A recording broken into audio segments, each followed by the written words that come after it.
Festejamos hoje os 50 anos do 25 de Abril. Quando se fala de 25 de Abril, fala-se de liberdade. Há uns dias atrás, uma criança de 12 anos disse uma frase curiosa.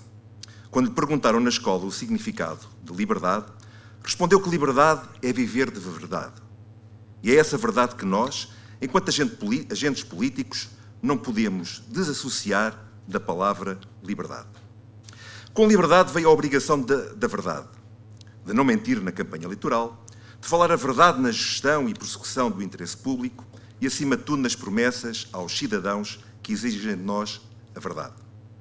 Com o 25 de Abril começam a nascer os ideais, os sonhos, a esperança, a discussão política e programática. Surgem vários partidos políticos, comunicados espalhados pelas ruas, os cartazes, as pinturas murais. Surge a verdadeira discussão política e dogmática, com seriedade, porque todos acreditavam que era possível fazer um mundo melhor. Foram, de facto, tempos intensos e exigentes. Basta ouvir alguns relatos da época e ler as notícias daquele tempo que, nos meses seguintes àquela célebre madrugada, a sociedade entrou numa velocidade alucinante, onde a política se tornou algo maior do que cada um para definir rumos muito para além dos nossos estreitos horizontes. Contudo, não nos podemos esquecer que o 25 de Abril é o 25 de Novembro, assim como o 25 de Novembro é o 25 de Abril, pois um não existiria sem o outro. O 25 de Abril não foi só o golpe militar de 74 que devemos ao movimento das Forças Armadas. A verdade é que o 25 de Abril foi um processo político complexo, de tensão revolucionária e ação democrática, que se desencadeou em 74 e se concluiu um ano e meio depois, ou seja, com o 25 de Abril de novembro de 75, peço desculpa. Foi aí que parou definitivamente a derrapagem revolucionária do PREC, processo revolucionário em curso, e do verão quente, e assegurou a afirmação, também definitivamente, das instituições democráticas. Foi o 25 de novembro que permitiu que pudéssemos estar aqui hoje a festejar o 25 de abril. Sem o 25 de novembro não haveria este 25 de abril da liberdade e da democracia. Não haveria 25 de novembro se não tivesse havido 25 de abril que fez cair um regime cansado, exausto, gasto e esgotado. Citando o antigo Presidente da República, General Ramalhianes, no discurso que o mesmo fez na sessão solene de 25 de abril de 77, disse o seguinte: em abril de 74, as Forças Armadas saíram à rua em defesa dos ideais da liberdade e da democracia. Em novembro de 75, apoiadas pela Polícia de Segurança Pública e pela Guarda Nacional Republicana, de novo intervieram para assegurar que a liberdade reconquistada não seria traída. Referiu ainda que as ameaças que o país enfrentou nos últimos anos não chegaram para impedir que o povo português definisse livremente o projeto político da nova sociedade. A disputa política quase levou à confrontação violenta entre as forças empenhadas na democracia pluralista e as forças interessadas em novas ditaduras. E concluiu, o 25 de novembro permitiu que a Constituição da República viesse a definir os objetivos, as metas, os caminhos que iam guiar o povo português e mobilizar o seu esforço na construção de um país mais rico, mais igual, para legar às gerações que desapontam nos horizontes da vida. Esta é, pois, a verdade e o relato fiel dos acontecimentos acontecidos e vividos.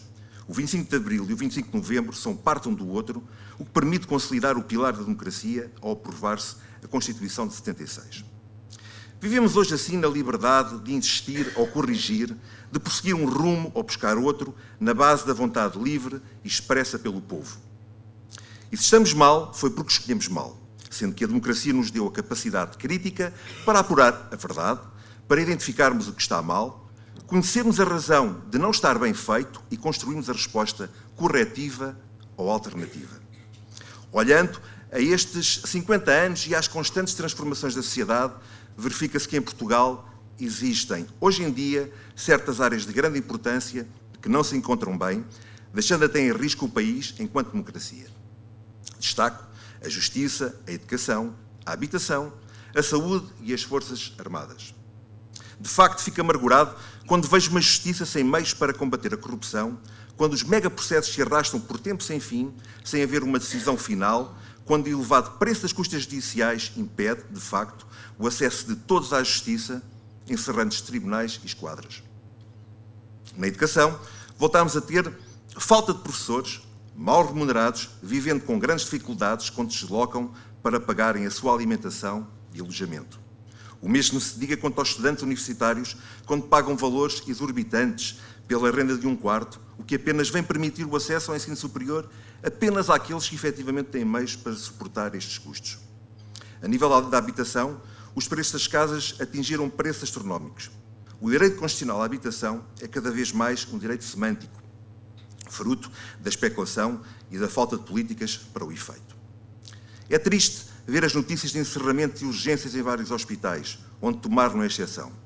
Encerramento de extensões de centros de saúde, de longas listas de espera para consultas de especialidade e para intervenções cirúrgicas, e também são cada vez mais os portugueses sem médicos de família. É também deprimente o estado em que vários governos têm feito cair as Forças Armadas. É um processo contínuo desde os anos 80. As Forças Armadas têm sido fortemente reduzidas em pessoal e em material, onde o reequipamento tem sido escasso e insuficiente nos três ramos, sendo por vezes os militares forçados a agir acima das capacidades dos próprios meios. Na defesa nacional, o sistema das forças está abaixo das necessidades de segurança do território continental e insular, seja para as missões correntes nacionais, seja nas responsabilidades internacionais no quadro da NATO, sendo evidente que as Forças Armadas estão a agir desde há demasiados anos em regime de sobreesforço.